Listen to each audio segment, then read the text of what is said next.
Hello, I'm Valentino, and welcome to Let's Play Low Poly Model Myself.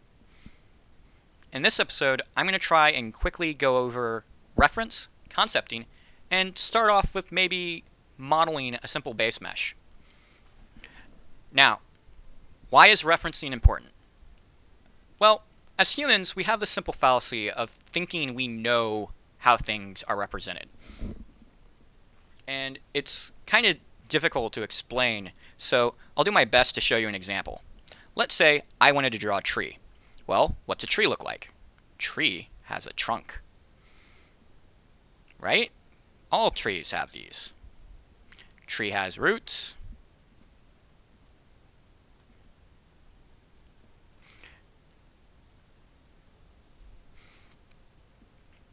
And they have, leaves and foliage, right? Well, here's the problem though. What type of tree is that? Have you ever seen that tree? I mean, honestly, it doesn't look like any tree I've seen. That's the first thing I drew when I thought of, let's think of a tree. Well, here's what trees actually look like. And as you can see, it didn't look like anything, well, I drew. Here's a good example of trees as silhouettes. If you were following along and you drew a tree, did it look like any of those? Probably not. I mean, we like to imagine that we really do know what these things look like, and I like to imagine that I really know what I look like. But the truth is, unless I have reference, I really don't know. So I've already went around and I've already gathered reference, and I made something that my old instructor, Chris Platts, actually got me into the habit of making. And it's just a reference page.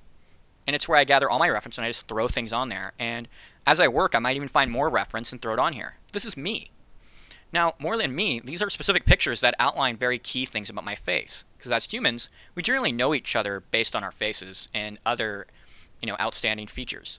If I was really short, I'd probably have reference of me standing next to a really tall guy, just so I could visibly know that, hey, I'm a short person.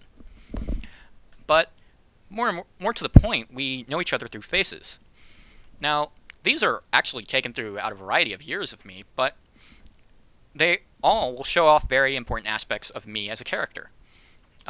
First, I have glasses. If I make a character that doesn't have glasses, it's not going to be me. I have a huge nose, and I have big ears. I have to make sure to model those aspects, otherwise I'm not modeling myself as a character.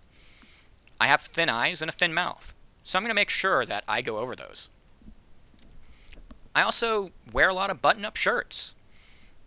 If I made a character that was wearing some type of t-shirt with maybe a kooky slogan or something on it, and, shorts, and I was wearing boots, it's going to look like someone else. I generally wear, button-up shirts, I wear jeans or khaki pants, and I wear dark shoes. Also, my hair. Hair is very important for anytime you make yourself a character. We have to get it right. I don't have an afro, and my hair is pretty soft and wavy and luxurious, and it's parted a very certain way. Even at different lengths, it's always parted the same way. So I gotta make sure to get that. Even if I do different lengths, such as if I give myself two hairstyles, I need to make sure it's one of the ones I normally use. Now, if you make yourself as a character, you have to take note of these special qualities of yourself as well. Because all these qualities, if you don't even like to think about them, like, oh, I don't like to imagine my nose being too big, I'm going to give myself a short nose. Don't do that. Because that won't look like you, and people won't notice it as you. It's kind of like when you draw characters, or when you see people on the street doing them. Like, this is me drawn as a puppet. I made sure to give myself a big nose. I gave myself wavy hair. I drew myself in a shirt that I traditionally wore. And I made myself have a big mouth and talk all the time, because that's what I do. If I show this to people and I say, hey, that's a character of me, they're going to be like, yeah, it looks exactly like you. Even when it really doesn't. I mean, last time I checked, I'm not that white. So, when you're gathering reference, and you start concepting your character, and we can consider this a concept, since, well, I'm a real person. make sure to check out what the unique qualities of your character is going to be. Get those down. Make sure you're very, very aware of them. So when you make your character, you make a point to detail those areas correctly and detail other areas less. Like everyone's hands are pretty much the same, and unless you have very unique hands, like really, really large ones or really hairy hands or something like that, don't really worry about modeling them too much. I know it sounds counterintuitive because modeling hands is really hard, but you don't really have to worry so much about it.